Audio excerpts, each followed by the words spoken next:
ಎಲ್ಲರಿಗೂ ನಮಸ್ಕಾರ. ಹಾಗೂ ವೇದಿಕೆಯಲ್ಲಿರುವ ಎಲ್ಲ ಕಲಾವಿದರಿಗೆ ಆಲ್ ದ ಬೆಸ್ಟ್ ಹೇಳ್ತಾ, ಮತ್ತು ನಮ್ಮ ಡೈರೆಕ್ಟ್ರಿಗೂ ಆಲ್ ದ ಬೆಸ್ಟ್ ಹೇಳ್ತಾ, ಇವ್ರನ್ನೆಲ್ಲ ಆಶೀರ್ವಾದ ಮಾಡೋಕ್ಕೆ ಬಂದಿರೋ ನಿಮಗೆಲ್ಲರಿಗೂ ಸ್ವಾಗತ ಕೋರ್ತಾ ಮತ್ತು ಮೀಡಿಯಾದವ್ರಿಗೆ ನನ್ನ ಥ್ಯಾಂಕ್ಸ್ ಹೇಳ್ತಾ, ಈ ಸಿನಿಮಾ ಮಾಡೋ ಉದ್ದೇಶ ನಮ್ಮ ಯೋಗರಾಜ್ ಅವರಿಗೆ ಫಸ್ಟ್ ಪ್ರಿಫರೆನ್ಸ್ ಕೊಡ್ತೀನಿ. ಯಾಕೆಂದರೆ ಅವ್ರು ಭಾಳ ಸ್ಟ್ರಗಲ್ ಮಾಡ್ತಾ ಇದ್ದಾರೆ. ಅದೇ ಥರ ಇನ್ನೊಂದು ಎತ್ತು ಕೂಡ ಭಾಳ ಸ್ಟ್ರಗಲ್ ಮಾಡ್ತಾ ಇದೆ, ಅದು ನನ್ನ ಮಗ.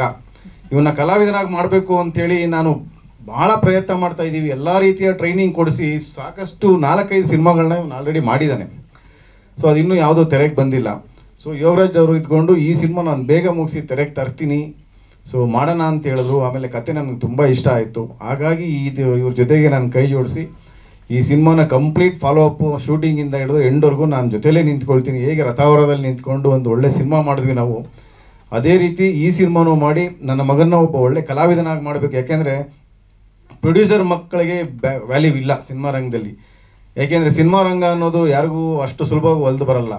ಸೊ ಇವನು ಪೇಯ್ನ್ ಎಷ್ಟಿದೆ ಅಂತಂದರೆ ಅದು ನನಗೆ ಮಾತ್ರ ಗೊತ್ತು. ಯಾಕೆಂದರೆ ಈಗ ಆಲ್ರೆಡಿ 3-4 ಸಿನಿಮಾ ಮಾಡಿದ್ದಾನೆ, ಇನ್ನೂ ಇದುವರೆಗೂ ತೆರೆಗೆ ಬಂದಿಲ್ಲ, ಆ ನೋವಲ್ಲಿದ್ದಾನೆ.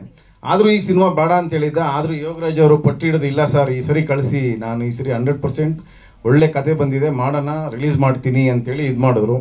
ಸೊ ಇನ್ಮೇಲಾದರೂ ಅವನಿಗೆ ಒಳ್ಳೆ ಈ ಕನ್ನಡ ಚಿತ್ರರಂಗದಲ್ಲಿ ಒಳ್ಳೆ ಅವಕಾಶ ಸಿಗಲಿ, ಅವನು ಒಬ್ಬ ಒಳ್ಳೆ ಕಲಾವಿದನಾಗಿ ಮೂಡಿ ಬರಲಿ ಅಂತ ಕಾಯ್ತಾ ಇದ್ದೀನಿ. ಏಕೆಂದರೆ ನಾನು ಒಂದು ಒಳ್ಳೆ ದೊಡ್ಡ ಬಜೆಟಲ್ಲಿ ಒಂದಷ್ಟು ಒಳ್ಳೊಳ್ಳೆ ಕಲಾವಿದರನ್ನ ಇಟ್ಕೊಂಡು ಇವನ ಜೊತೆ ಸಿನಿಮಾ ಮಾಡಬೇಕು ಅಂತ ಇದ್ದೀನಿ. ಆದರೆ ಈ ಅದೇನೋ ಹೇಳ್ತಾರಲ್ಲ, ಪ್ರೇಕ್ಷಕ ಮಹಾಪ್ರಭುಗಳು ಇವನೊಬ್ಬ ಕಲಾವಿದ ಅಂತ ಗುರುತಿಸಿದಾಗ ಸಿನಿಮಾ ಮಾಡಿದ್ರೆ ಚೆನ್ನಾಗಿರುತ್ತೆ ಅಂತ ನಾನು ವೆಯ್ಟ್ ಮಾಡ್ತಾ ಇದ್ದೀನಿ. ನಮಗೇನು ಈ ಮಗನಿಗೆ ಸಿನಿಮಾ ಮಾಡದೇ ಇರೋಷ್ಟು ಕಟಕ ನಾನಲ್ಲ, ಆದರೆ ಅವನು ಕಲಾವಿದ ಅನ್ನಿಸ್ಕೊಳ್ಳಿ. ಯಾಕೆಂದರೆ ಪ್ರೊಡ್ಯೂಸರ್ ಮಕ್ಕಳು ಇದುವರೆಗೂ ಯಾರೂ ನಿಂತ್ಕೊಂಡಿಲ್ಲ ಸಿನಿಮಾ ರಂಗದಲ್ಲಿ, ಬಹಳ ರೇರು. ಸೊ ಈಗ ಅವನಿಗೆ ಪೇಯ್ನ್ ಆಗಿದೆ, ಮುಂದೆ ಗೇಯ್ನ್ ಆಗಲಿ, ಒಳ್ಳೆ ಕಲಾವಿದನಾಗಿ ಮೂಡು ಬಂದರೆ ಒಂದು ಅದ್ಭುತವಾದ ಕನ್ನಡದಲ್ಲೇ ಒಂದು ಅದ್ಭುತವಾದ ಸಿನಿಮಾನ ನಾನೇ ನನ್ನ ಬ್ಯಾನರ್ ಅಡಿಯಲ್ಲೇ ಮಾಡ್ತೀನಿ. ಒಂದು ಓನ್ ಸೋಲೋ ಬ್ಯಾನರಲ್ಲೇ ನಾನು ಮಾಡ್ತೀನಿ. ರಥಾವರನ ಹೇಗೆ ನಾನು ಸೋಲೋ ಆಗಿ ಮಾಡಿದ್ನೋ ಅದೇ ರೀತಿ ಸೋಲೋ ಪ್ರೊಡ್ಯೂಸರ್ ಆಗಿ ನನ್ನ ಮಗನಿಗೂ ಒಂದು ಸಿನಿಮಾ ಮಾಡ್ತೀನಿ. ಅವನಿಗೆ ಆಲ್ ದ ಬೆಸ್ಟ್ ಹೇಳ್ತೀನಿ. ಇದ್ರ ಜೊತೆಯಲ್ಲಿ ಇವತ್ತು ವಿಶೇಷ ಏನಪ್ಪ ಅಂತಂದರೆ, ಇವತ್ತು ನನ್ನ ಮಗನ ಬರ್ತಡೇ. ನಾನು ಬೆಳಗ್ಗೆಯಿಂದ ವಿಶ್ ಮಾಡಿಲ್ಲ ಅವನಿಗೆ. ಸೊ ನಾನು ನಿಮ್ಮೆಲ್ಲರ ಎದುರುಗಡೆ ವಿಶ್ ಮಾಡಬೇಕು ಅಂತೇಳಿ ನಾನು ಯಾವಾಗೂ ಫಸ್ಟ್ ನಾನು ವಿಶ್ ಮಾಡ್ತಿದ್ದೆ. ಅವ್ನು ಬೆಳಗ್ಗೆಯಿಂದ 4-5 ಸರಿ ಫೋನ್ ಮಾಡಿದ್ದಾನೆ, ನಮ್ಮ ತಂದೆ ವಿಶ್ ಮಾಡ್ತಾರ ಅಂತ.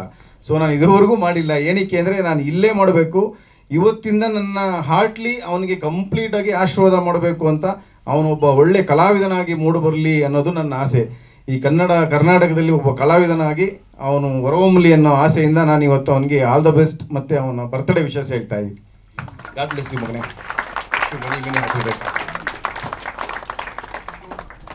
Thank you. ಸ್ವಾದಿಷ್ಟತೆಯ ಸ್ವಾದ, ತಾಜಾತನದ ಆಹ್ಲಾದ, ಉತ್ತಮ ಆರೋಗ್ಯ ಮತ್ತು ಹೆಚ್ಚಿನ ರೋಗ ನಿರೋಧಕ ಶಕ್ತಿಯ ವೃದ್ಧಿಗೆ ಈಗ ನಿಮಗೆ ಸಿಗುತ್ತಿದೆ ಉತ್ತಮ ಗುಣಮಟ್ಟದ ಪೌಷ್ಟಿಕಾಂಶ Shri Vaidik millet health mix. ಇದು ಸಿರಿಧಾನ್ಯಗಳ ಸಂಪತ್ತು.